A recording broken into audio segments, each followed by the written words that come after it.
வணக்கம். சற்று முன் கிடைக்கப்பெற்ற மிக மிக முக்கியமான செய்தி ஒன்று வெளியாகி உள்ளது. எடப்பாடியை வீழ்த்த சசிகலாவின் 41 வேட்பாளர்கள். அதிமுகவின் அரசியல் களம் சூடுபிடித்துள்ளது. ஒட்டுமொத்த உண்மையான அதிமுகவின் தொண்டர்களும் சசிகலாவின் பின்னாடிதான் இருக்கிறார்கள். எடப்பாடி என்னதான் நினைத்தாலும் அவர் இந்த தேர்தலில் வெற்றியடைவது மிக மிக கடினம். ஒட்டுமொத்த ஆதரவுகளும் சசிகலாவிற்குத்தான் இருக்கிறது.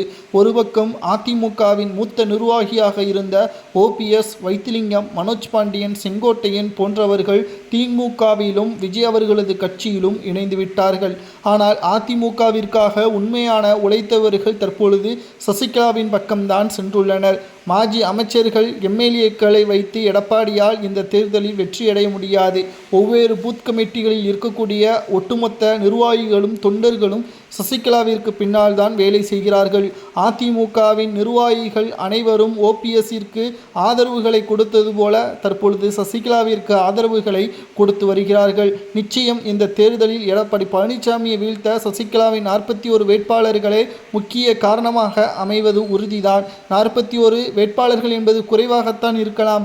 ஆனால் எடப்பாடியால் ஆட்சி அமைக்க முடியாத ஒரு நிலைமையும் உருவாகும். இந்த இடத்தில் கேம் சேஞ்சராக சசிகலா அவர்கள் மாறுவார் என்ற தகவலும் தற்பொழுது கிடைக்கப்பெற்றுள்ளது. 2026 சட்டசபை தேர்தல் அரசியல் களத்தில் ஒரு யுக்தியை கையாளக்கூடிய வகையில் சசிகலா அவர்களது இந்த தேர்தல் முறை பயன்படுத்தப்படுகிறது.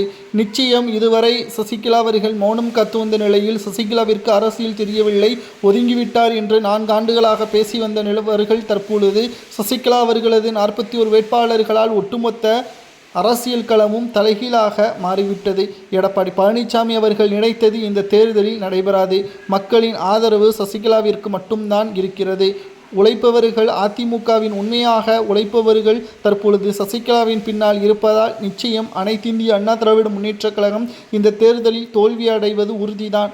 அதிமுக தோல்வியடைவது எப்படி தொண்டர்கள் ஏற்றுக்கொள்வார்கள்? நிச்சயமாக ஏற்றுக்கொள்வார்கள். அதற்கு காரணம் எடப்பாடி போன்ற துரோகிகள் அதிமுகவில் இருக்கும் வரைக்கும் அதிமுக வெல்வது கடினம்தான். கடந்த 10 தேர்தல்களில் அதிமுக தோல்வியடைந்ததும் இதனால்தான். தற்பொழுது சசிகலாவின் பின்னால் செல்வது எங்கள் மீது எந்த ஒரு குற்றச்சாட்டுகளையும் யாரும் முன்வைக்க முடியாது. ஏனென்றால் நாங்கள் உண்மையான அதிமுகவை பயணத்தை தான் தொடர்ந்துள்ளோம். மக்களிடம் சசிகலாவை வெற்றியடை வைப்பதற்காக களத்தில் இறங்கி போராடுகிறோம் என்பதையும் தற்பொழுது பதிவுகளை நம்மால் பார்க்க முடிகிறது. அதிமுகவில் ஒட்டுமொத்தமான நிர்வாகிகள் எடப்பாடி பழனிசாமி அவர்களால் நியமிக்கப்படக்கூடிய ஒரு சூழல், புதியவர்கள் நியமிக்கப்படக்கூடிய ஒரு சூழல் உருவாகியுள்ளது. ஆனால் அவர்களால் எந்த ஒரு பயனும் இல்லை. ஏனென்றால் அதிமுகவின் பழைய நிர்வாகிகள்தான் எங்கு ஆதரவுகள் கிடைக்கும், எங்கு எதிர்ப்புகள் கிடைக்கும் என்பதை